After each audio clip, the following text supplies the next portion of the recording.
DKT कॉलेजच्या वतीनं महिलांना एअरजेट पर्यंत चालवण्याच्या संबंधीचं शिक्षण देण्याच्या संबंधीचा वर्ग उद्याच्या 13 तारखेला सुरू करायच्या संबंधीची संकल्पना सगळ्यांच्या मनामध्ये आहे. एखादा दिवस मागोपुढं होण्याची शक्यता आहे, पण वर्ग 10 तारखेनंतर प्रत्यक्षामध्ये शिकवण्याच्या संबंधीचं काम सुरू होणार आणि त्याच्या नियोजनाच्या साठी आजची ही बैठक आहे. आणि या नियोजनाच्या बैठकीलाच एवढी मोठी गर्दी आणि एवढा मोठा प्रतिसाद मिळाल्याबद्दल सगळ्यांना उपस्थित राहिलेल्या सगळ्या माता भगिनींना मनापासून धन्यवाद देतोय, त्यांचं अभिनंदन करतोय आणि सगळ्या संयोजकांना सुद्धा त्या निमित्ताने ज्यांनी पुढाकार घेतला त्या सगळ्यांनाही धन्यवाद. या कार्यक्रमाच्या निमित्तानं उपस्थित असलेले डीकेटीचे सर्व डीकेटी नवीन गतीनं, नवीन वेगानं, नवीन पद्धतीनं, नवीन टेक्नॉलॉजीने पुढे नेण्याच्या संबंधीचं काम, अतिशय विचारणा करण्याच्या संबंधीचं काम करणारा आमचा तरुण डीकेटीची ज्याच्या जबाबदारी असा रवी आवाडे,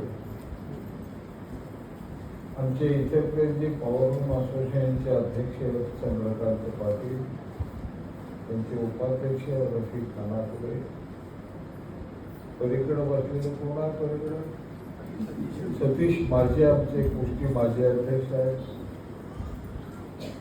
महिला आघाडी भाजपचे ज्या पूर्व आणि पश्चिमच्या दोन्हीही अध्यक्ष आहेत, सीमाताई संस्थान, आमच्या भारतीय जनता पक्षाच्या पदाधिकारी अर्चनाताई गुचे, रजमा शेख, मंचेगावचे सगळे सन्माननीय मान्यवरांनी इथं उपस्थित असलेले आमचे विजय पाटील साहेब, सुरवेताई आणि सगळ्यांची नावं घ्यायला पाहिजे. सगळे बंधू भगिनी, पत्रकार मित्र, छायाचित्रकार, इलेक्ट्रॉनिक मीडियाचे सगळे प्रतिनिधी आणि इचलकरंजी हे अतिशय मोठं औद्योगिक शहर आहे. मला आठवतोय 2003-04 तर त्यावेळेची वेळ, किशोरी आवाडे नगराध्यक्ष होत्या, सलग 7.5 वर्ष नगराध्यक्ष, आणि आम्ही ठरवलं की इचलकरंजीच्या या अतिशय वेगानं वाढणाऱ्या गावामध्ये आपल्या माता भगिनींच्या रिकाम्या हाताला काम द्यायला पाहिजे. त्यांना जो वेळ मिळतो त्या वेळेचा रूपांतर अर्जन म्हणजे पैसे मिळवण्याच्या कामामध्ये व्हायला पाहिजे आणि त्यातनं एक नवीन इचलकरंजीची निर्मिती व्हायला पाहिजे, बांधणी व्हायला पाहिजे. इचलकरंजीच्या घराघरामध्ये आर्थिक स्रोत वाढायला पाहिजे, त्यांच्या प्रत्येक घराचं महिन्याचं उत्पादन वाढत राहायला पाहिजे. उत्पादन वाढायचं झालं तर काम करायला पाहिजे. काम घरचे पुरुष मंडळी करत होतं, आता महिलांनी हे करायचं म्हटलं तर मग दोघांचं उत्पन्न सुरू झालं की कुटुंबाचं उत्पन्न वाढलं. पण कुटुंबाचं उत्पन्न वाढलं की पर कॅपिटा गावाचं उत्पन्न वाढलं, गावाचं वैभव वाढलं. अशा पद्धतीची ही चेन, वैभवाची चेन, आनंदाची चेन, सगळ्यांना पुढे घेऊन जाण्याच्या संबंधीची चेन, अतिशय आत्मविश्वासानं, आत्मनिर्भरतेनं स्वतःच कुटुंब मी चालवते, माझाही हातभार माझ्या कुटुंबाचा गाळा ओढण्यामध्ये आहे, मीही काय ना काय हातभार माझ्या कुटुंबाच्या आताच्या गतीमध्ये किंवा ज्या वेगानं कुटुंबाची प्रगती व्हायला चालू आहे त्याच्यामध्ये मीही श्रम करते, मीही त्याच्यामध्ये योगदान देते. हा आनंद सगळ्या गावातल्या माता भगिनींना मिळायला पाहिजे या मताचा मी. आणि तशाच्यासाठी मग मी गारमेंट ट्रेनिंगची योजना तयार, तुम्हाला गावातल्या किती महिलांना मला माहिती आहे माहित नाही मला हे, पण त्यावेळी गारमेंट ट्रेनिंगची योजना तयार केली नगरपालिकेकडनं 100 गारमेंटचे ट्रेनिंगची मशीन आम्ही विकत घेतली. ते कुठं बसवायचे म्हणून त्याच्यावर खूप चर्चा झाली आणि शेवटला आम्ही निर्णय घेतला की महासत्ता चौकातनं थोरात चौकाकडे जाणाऱ्या रस्त्यावर तिथं कामगार प्रशिक्षण केंद्र एक उभा केलं होतं नगरपालिकेने. कैलासवासी KL मला मध्ये नगराध्यक्ष असताना त्याने कामगार वसतिगृह आणि कामगार ट्रेनिंग अशा पद्धतीचा विचार पूर्ण ती इमारत बांधली. पण त्या ठिकाणी आम्ही ते ट्रेनिंग सेंटर उभा करायच्या संबंधीची कल्पना माझ्या मनामध्ये आली. मी जाऊन ती इमारत बघितली. इमारत अतिशय उत्तम होते आणि या कामाला या ट्रेनिंगला फार चांगलं उपयुक्त होती.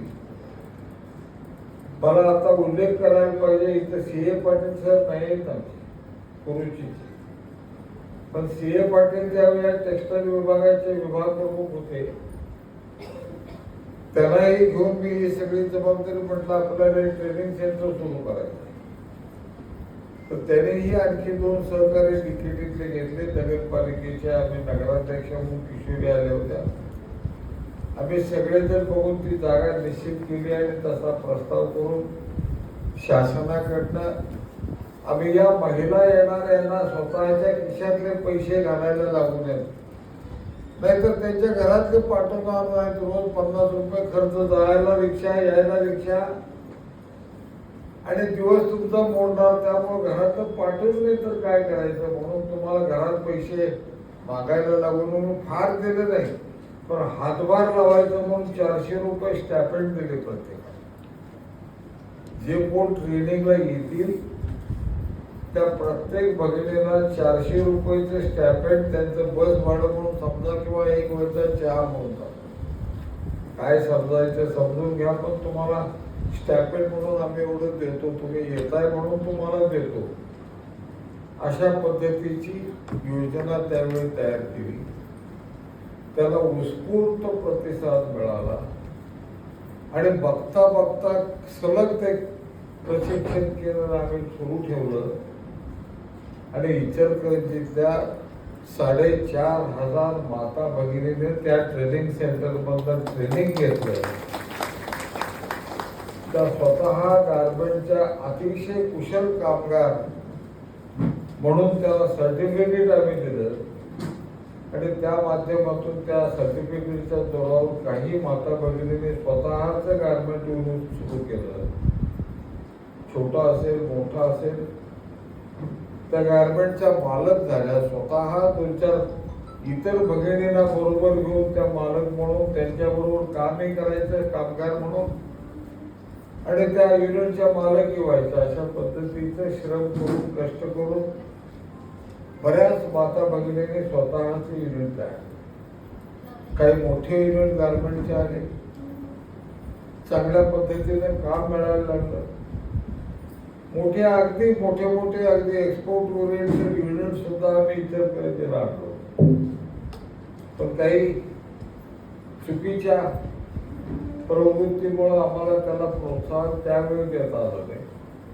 पण त्यानंतरच्या काळामध्ये आम्ही खूप चांगली घडी बसवली आणि आज बघता बघता गारमेंट क्षेत्रामध्ये आज आमच्या कमीत कमी 18 ते 20 हजार माता भगिनी आज गारमेंट इंडस्ट्रीत काम करतायत आणि 7-8 हजार करून 7-8 हजार पासून ते 20-22 हजार पर्यंत महिन्याला पगार मिळतो. जेवढा वेळ तुम्ही द्याल, जेवढं कुशल, जेवढ्या स्पीडने तुमचं काम होईल तेवढे तुम्हाला अधिक पैसे मिळतील असा हा व्यवसाय आहे. पूर्वी फिक्स पे होता, महिन्याला पगार ठरवला जात होता, पण त्याच्यावर प्रोडक्शन लिंकिंग जमेनं झालं म्हणून सगळ्यांनी पगार तितकाच पडायला पाहिजे, पण त्या प्रोडक्शनची लिंकिंग करायचं अशा पद्धतीचं धोरण उद्योजकाने आणि गारमेंटमध्ये काम करणाऱ्या माता भगिनीने मिळून ते ठरवलं आणि ती प्रथा, ती पद्धत गावामध्ये प्रोडक्शन लिंक पगार हा सुरू झाला आणि गावात अतिशय मोठ्या प्रमाणाने आज गारमेंट वाढाला. आज अजूनही 10-20 युनिट मोठे इचलकरंजीला गारमेंट एक्सपोर्ट ओरिएंटेड युनिट काढायला तयार आहेत लोक. ते माझ्या मागे लागले, जागा द्या. अरे बाबा, जागा देतो म्हटलं, पण कामगार कुठलं देऊ तुला? जागा दिल्यावर उद्या कारखाना काढणार. आमच्या इचलकरंजीमध्ये एक सुद्धा माता भगिनी नवीन आता काम नाही म्हणून बसून नाही. ही आमच्या इचलकरंजीचं वैशिष्ट्य असं मला काम करून नका. सगळ्यांना मी अभिमानानं का सांगतो, आमची इचलकरंजी वेगळी आहे. आमच्या इचलकरंजीचे एवढ्या मोठ्या संख्येनं तुम्ही माता भगिनी जपलाय, वेगवेगळ्या भागात नालाय, कुठल्या एका गल्लीत नाही. प्रत्येकाने ऐकून सांगावं की आपल्या इचलकरंजीतलं एक तरी कुटुंब स्वतःचं पोट भरत नाही म्हणून गाव सोडून गेलंय काय? कोणीही विचार करून सांगा.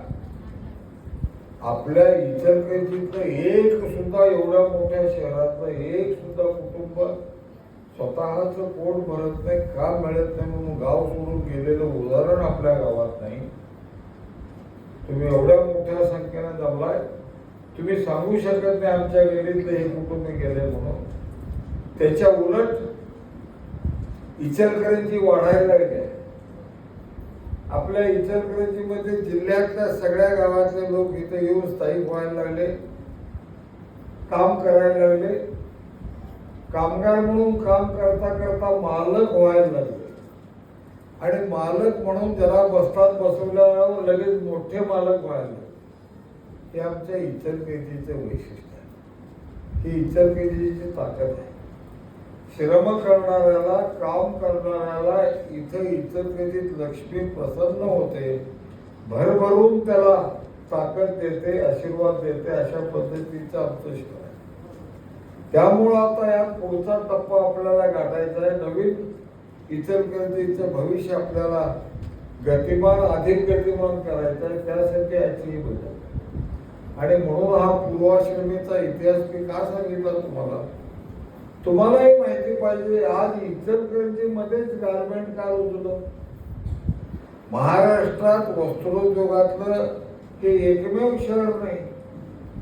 आपल्यापेक्षा खूप मोठी मोठी उद्योगात, यंत्रमाग व्यवसायात, टेक्स्टाईल इंडस्ट्रीत पुढे गेलेली गावं आहेत, मोठं काम चाललेली गावं आहेत.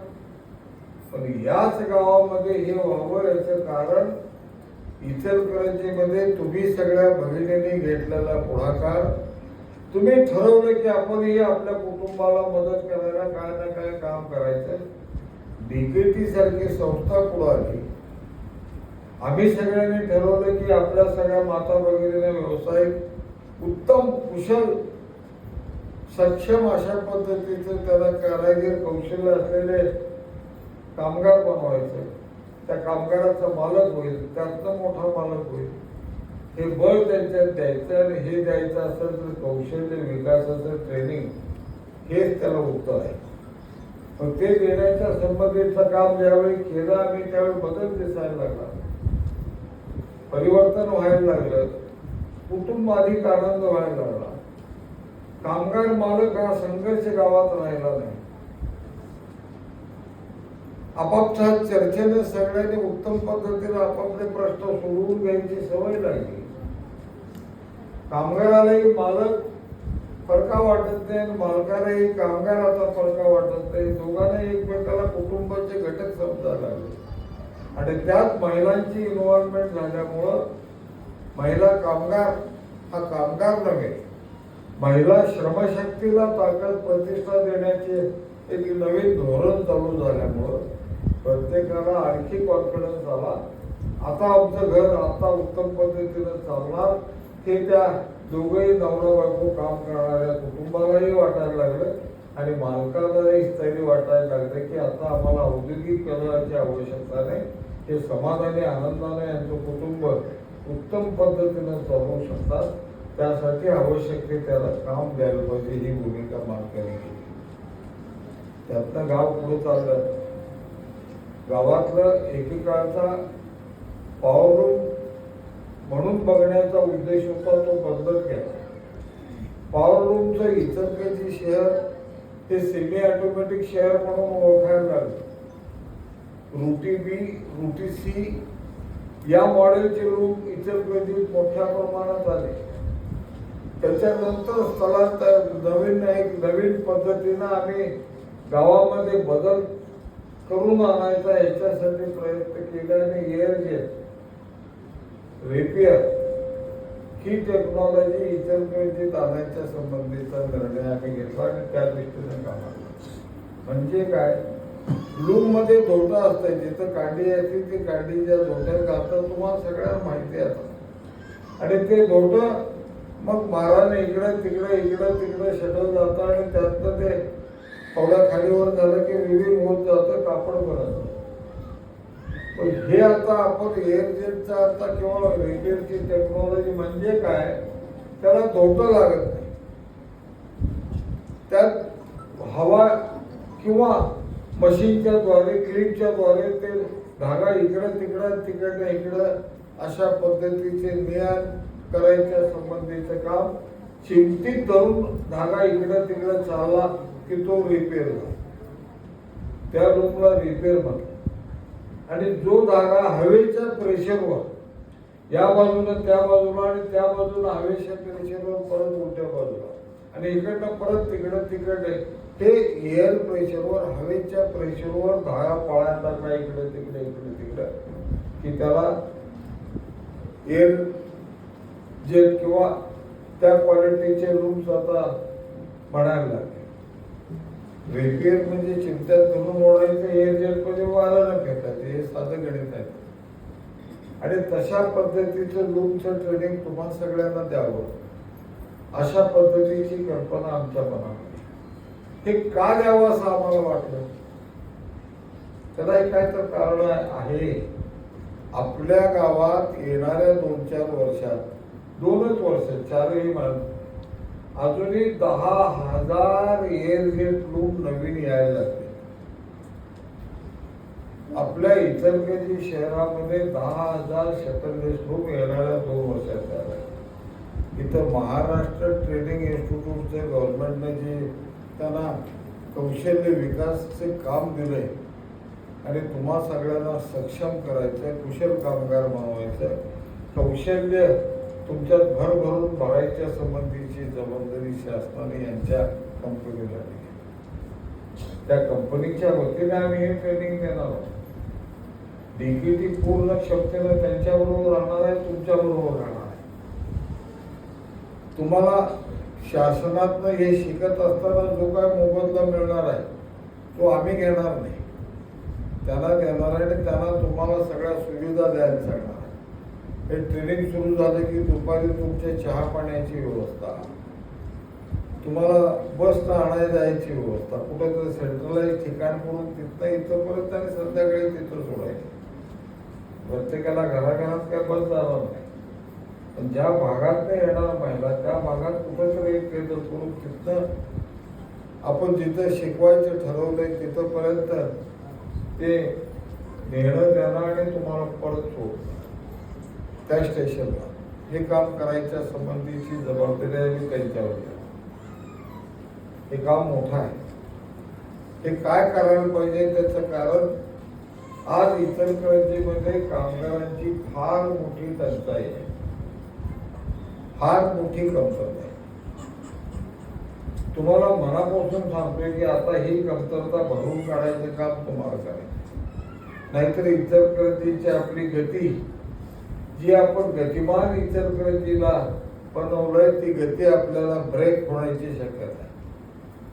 त्या गतीला कुठं तर अडथळे येण्याची शक्यता आहे. त्या गतीला कुठं तर मध्ये चाकात दगड सापडण्याची शक्यता आहे. आणि म्हणून इचलकरंजीच्या या औद्योगिकरणाला, या गतिमान प्रगतीला परत गतिमान बनवायचं असेल तर हे कौशल्य विकास योजनेच्या अंतर्गत तुम्हाला रिपेअर आणि एअर जेट या दोन्हीही लूमचं शिक्षण आम्ही देणार आहोत. त्याच्याबरोबर साध्या लूमचंही तुम्हाला शिक्षण मिळणारच आहे.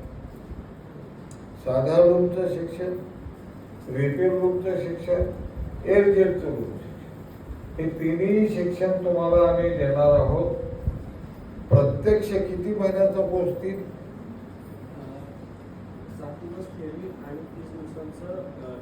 म्हणजे 3 महिने. एक महिना एक महिना एकच महिना टोटल 37 दिवस होता. 37 दिवस बस आहे. हुशार बायका. तरी सांगितलं तुम्ही खूप स्ट्रॉंग आहात, शिकायची इच्छा असलेली जबरदस्त तयारी करून क्लासला येणारे आहात, त्यामुळे तुम्हाला हे शिकायला काय 3 महिने लागणार नाही. 37 दिवसात तुमची बॅच पूर्ण होईल अशा पद्धतीचा विश्वास करा. त्यांना विश्वास आहे म्हणजे मी विश्वास ठेवणारच, कारण माझा तुमच्यावर त्यांच्यापेक्षा जास्त विश्वास आहे. कारण हे गार्मेंट ट्रेनिंग मध्ये मी प्रत्यक्ष अनुभवलंय, ते ट्रेनिंग बघितलंय. सुशील कुमार शिंदे साहेब त्यावेळी केंद्रीय मंत्री होते, त्यांच्या हस्ते आपण गार्मेंट ट्रेनिंग या योजनेचं उद्घाटन केलं आणि त्यातला एक वेगळा इचलकरंजीचा अनुभव आपल्याला आला, प्रगती आपल्या लक्षात आली. आता हे आपल्याला करायचं आहे, हे नवीन गतिमान इचलकरंजीचं एक टॉप शिखर बनवायचं काम आपण सुरू करा. आता आपण मंदिर बनवलं, मंदिराच्या वरचा स्लॅब टाकला, मंदिर पूर्ण झालं, पण मंदिर म्हणजे शिखर पाहिजे. आता ते शिखर बांधायच्या संबंधीचं काम या योजनेतून सुरू झालं.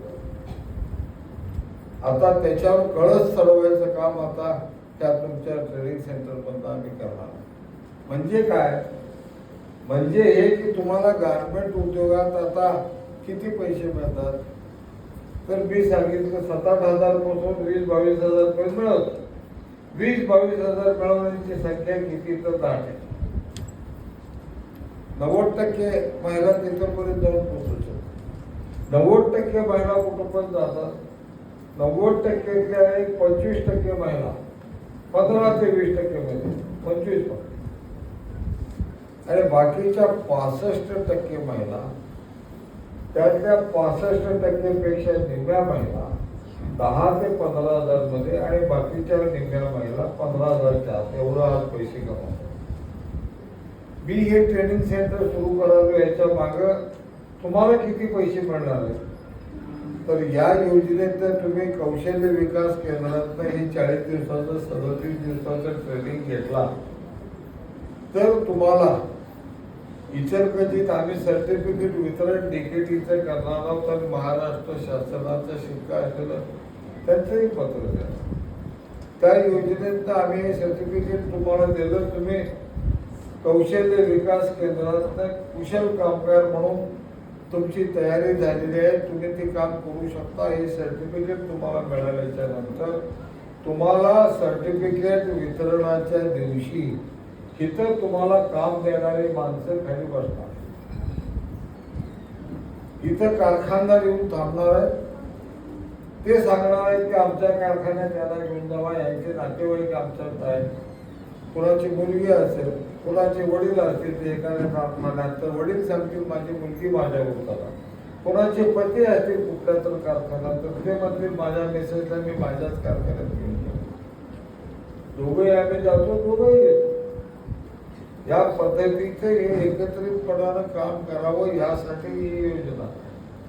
तुम्हाला काम मिळेल का नाही, तुम्हाला काम द्यायची खात्री डीकेटी देते. डीकेटी इन्स्टिट्यूट करणं 100% या योजनेत जे कोण ट्रेनिंग घेऊन बाहेर पडतील त्या सगळ्या माता भगिनींना 100% नोकरी द्यायची आम्ही डीकेटी घेते.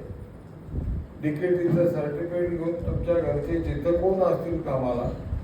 आता माझ्याकडे औद्योगिक वसाहतीच्या वेगवेगळ्या तिथले पदाधिकारी संघटना उद्योजकांचे आहेत, ते यायला लागले. ते लागले की आम्ही काय यांचे पैसे भरायचे असतील तर आम्ही भरतो, पण आमच्या कारखान्यात त्याची पाठवून द्या उद्या तयार झाल्यानंतर. मी म्हटलं तशी योजना आमची आहे, पण त्याच्यात एक सुधारणा आहे. म्हटलं ज्यांच्या घरचे पती तुमच्या कारखान्यात असतील त्यांच्या पत्नीना, त्यांच्या भगिनीना, त्यांच्या मातोश्रीला जर तुम्ही तुमच्या कारखान्यात परत घेणार असाल, त्यांना घेऊन जायला आणि परत घरी जायला जर सोयीचं असेल तर प्राधान्यानं तुम्ही सांगता त्यांना ऍडमिशन देतो, असं त्यांना आम्ही सांगितलं. तुम्ही सुद्धा तसं ठरवा. तुमच्या घरातलं कोण कुठल्या एजंटमध्ये रिटेलमध्ये काम करत असतील तर हळूच कधी पगार कोणाला विचारायचा नसतो. अगदी नवऱ्याला सुद्धा पगार विचारला की आवडत नसतं. काय कमी पडलंय का असं विचारतो त्याला. तुम्हाला अनुभव आला? किती पगार आहे, कशाला पाहिजे, किती पगार आहे, काय पाहिजे सांगतो ते. अशा सगळ्यांना अनुभव आहे. पण तरी सुद्धा तुम्हाला सांगतो ते 15,000च्या पुढे रेग्युलर एअरजेट वाला मिळेल, पण तेवढा पगार तुम्हालाही मिळणार नाही. त्याच्यापेक्षा रुपये सुद्धा कमी घ्यायचं नाही. तेवढ्या पगाराची हमी आम्ही देऊन हे ट्रेनिंग चालू करायला लागलो.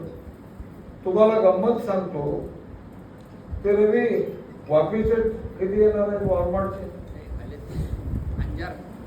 अंजार गुजरात अंजारला गुजरात म्हणजे अंजियार म्हणून एक आहे, बोर्ड लावले खाली.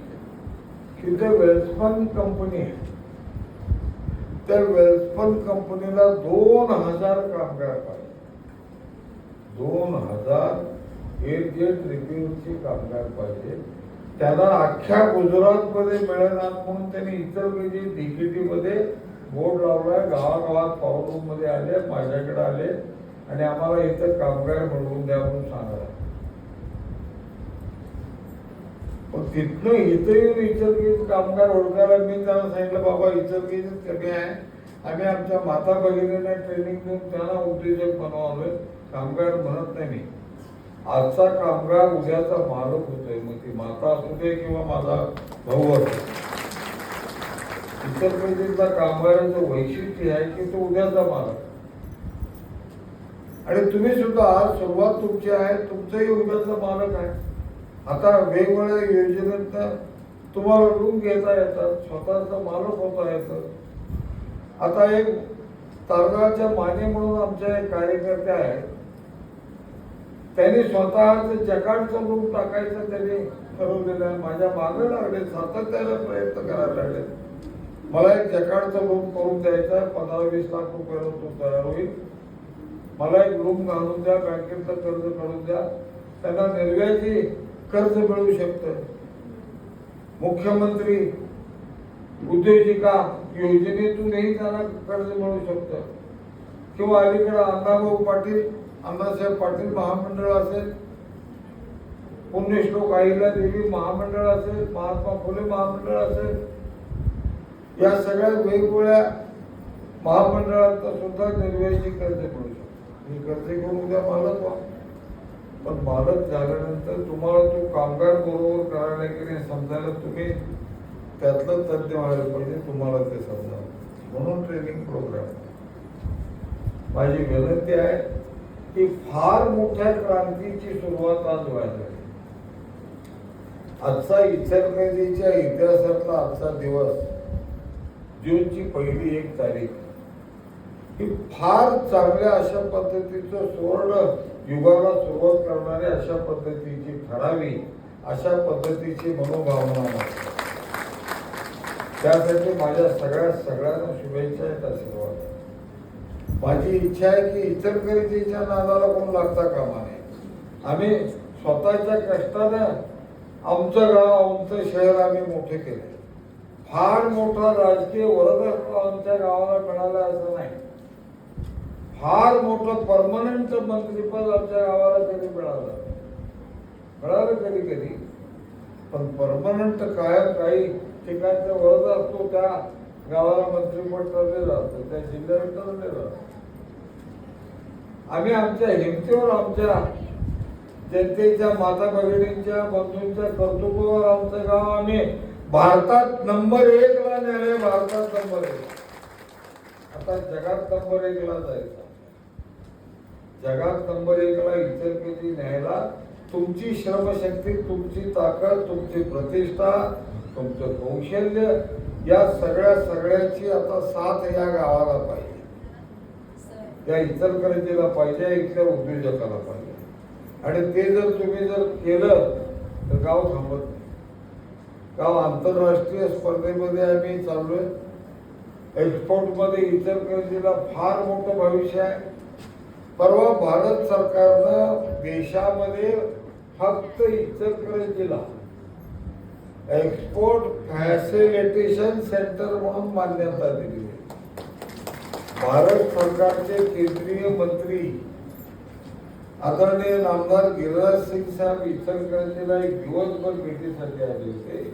ते का आले होते तर या देशाचे सन्माननीय पंतप्रधान नरेंद्रजी मोदी साहेब यांनी भारत मंडपम मध्ये दिल्लीला textile exhibition national textile expo भरवला होता. भारत टेक्स या नावानं भारत टेक्सच्या उद्घाटनाच्या निमित्तानं सन्माननीय पंतप्रधान भारत मंडप मध्ये गेलेला असताना त्याने तिथलं उद्घाटन केलं भारत टेक्सचं. आणि जर ते कुठल्या स्टॉलवर जाऊन थांबले असतील तर त्या स्टॉलचं नाव इचलकरंजी आहे. पंतप्रधान इचलकरंजीच्या स्टॉलवर जाऊन थांबले. इचलकरंजी टाटा बिर्ला नाही, कोण अडाणी अंबानी नाही आहे इथं. जी सातत्यानं टीका होते सन्माननीय पंतप्रधानांच्यावर, अडाणी अंबानी मोठे उद्योजक. आमच्यात कोण मोठा उद्योजक नाही. आमच्यात खर्चीवाला बी आहे, आमच्यात स्वतःचा सटवाला बी आहे, आमच्या गावात विकणारे बी आहे, आठवड्यात बाजारात विकणारे बी आहे आणि एक्सपोर्ट करणार. सगळं आमच्यात सगळ्या पद्धतीचे उद्योजकांचे काम. पण हे असताना सन्माननीय देशाचे पंतप्रधान नरेंद्रजी मोदी इचलकरंजीच्या स्टॉलवर जाऊन थांबले. कारण इचलकरंजी त्याला माहिती आहे. इचलकरंजीची वाढती गती त्यांच्या डोळ्यासमोर आहे, त्यांच्याकडे आकडेवारी जाते. मग इचलकरंजी एवढ्या जोरात वाढणारं शहर आहे. कोण एकट्याचं कोणाच्या मालकीचा उद्योग या गावात नाही. हजारोच्या संख्येनं स्मॉल स्केल मध्ये मायक्रो इंडस्ट्रीमध्ये काम करणारे लोक आहेत. आणि त्याने एवढं मोठं धाडस कसं केलं, हे कसं करावं ते बघायला सुद्धा. आणि त्याला तो फरक जाणवला इतर मोठ्या उद्योजकांच्या आपल्या इथला.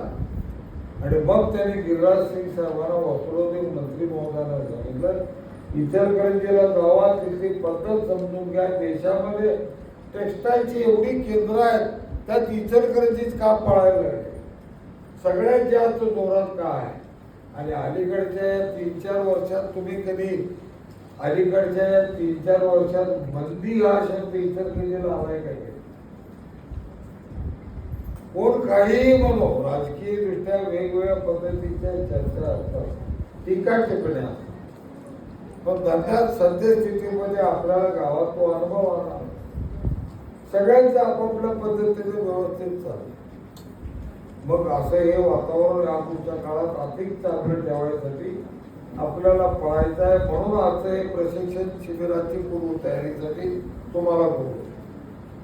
आता आपल्याला ट्रेनिंग सुरू केलं की तुम्हाला 1.25 महिन्याच्या नंतर तुम्ही ज्यावेळी पूर्ण क्षमतेनं कौशल्य तुमच्यात खचाखून भरलं जाईल, तुम्ही उत्तम कारागीर म्हणून तुम्ही पुढे याल.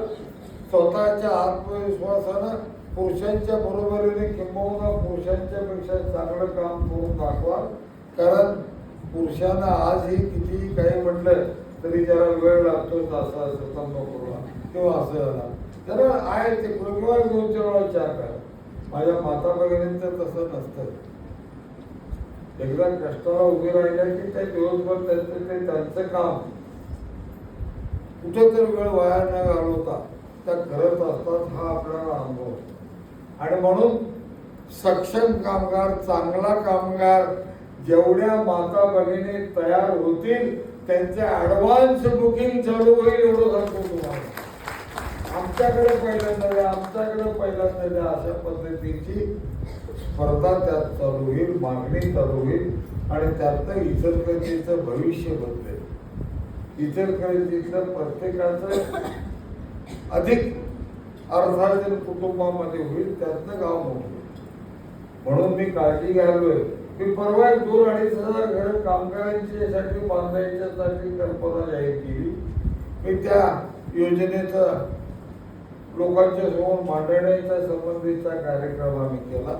त्याचं कारण हे होतं की आमच्या गावात येणारा कामगार, इथं आलेलं कामगार तो इथंच स्थायिक व्हायला पाहिजे. आता वालवाडवाडा बोलवायला आला आणि तो 25,000 रुपये पगार देतो म्हटला, राहायची व्यवस्था करतो म्हटला, फुकट देतो म्हटला, जेवण तर काय करणार? तिथे 20,000 आहे, तिथे 25,000 देतो म्हटलं. तो काय मोठा माणूस, आणखी जास्त वाढवून देतो म्हटलं. हे पळायला लागतील ना सगळं तुमच्याकडून नवरा बायको. त्यामुळे इथं सुद्धा त्याला चांगला पगार, चांगल्यात चांगलं उत्तमातलं उत्तम सगळं नागरिक सुविधा त्याला मिळायला पाहिजे. म्हणून मी मालकाला तयार केलं तुमच्या कामगारांच्यासाठी घर बांधून द्यायची योजना करू. त्यांचा हप्ता तेवढं तुम्ही भरायचं, पगारात कट करून ते तयार झाले. 2000 लोकांना घरं बांधून देण्याच्या संबंधीची योजना मी चालू केली आहे. त्यातला पहिला टप्पा 500 घरांचा आहे, 450 घरांचा, 432 घरांचा आहे आणि 1500 घरांचा टप्पा 3 महिन्याच्या नंतर मग सुद्धा हे जरा सुधारलं आहे. या सगळ्या पद्धतीनं तुम्हाला या इचलकरंजीला कनेक्टेड ठेवायचं, इचलकरंजी करच म्हणून तुम्ही राहायला पाहिजे हा प्रयत्न करायचं काम मी करायला. मी काय झाकून ठेवणाऱ्यापैकी नाही, मी काय खोटं थापा मारून काय तर जाणाऱ्यापैकी कार्यकर्ता आहे. मी सांगावले तुम्ही इचलकरंजीतच राहायला पाहिजे म्हणून माझी धडपड आहे. तुमच्या कुटुंबाचं उत्पन्न वाढवायला पाहिजे म्हणून माझा हा प्रयत्न. तुम्हाला तुमचं हक्काचं घर पाहिजे म्हणून घरकुल येते. तुम्हाला सगळ्या सुविधा मिळायला पाहिजे, उद्या कामगारांचा मालक व्हायला पाहिजे, ह्याच्यासाठी योजना राबवणारा मी कार्यकर्ता आहे. आणि मी ते 23 कर्मी योजनेच्या माध्यमातून 2004 साली करून दाखवलाय. तेव्हापासून औद्योगिक क्रांती म्हणजे काय हे इचलकरंजी शहरानं अनुभवलंय. देशाने इचलकरंजी का पुढे चालले हे बघितलंय. आणि आज तर आम्ही देशात नंबर 1चं शहर टेक्सटाईल मधलं आधुनिकीकरणातलं नंबर 1चं शहर म्हणून इचलकरंजी नावारूपाला आणलंय. आता महिला कामगारांचं आणि महिलांनी क्रांती केलेलं शहर म्हणून इचलकरंजीला बनवूया. एवढे अपेक्षा करतो. सगळ्यांना धन्यवाद सांगतो. जय हिंद, जय महाराष्ट्र.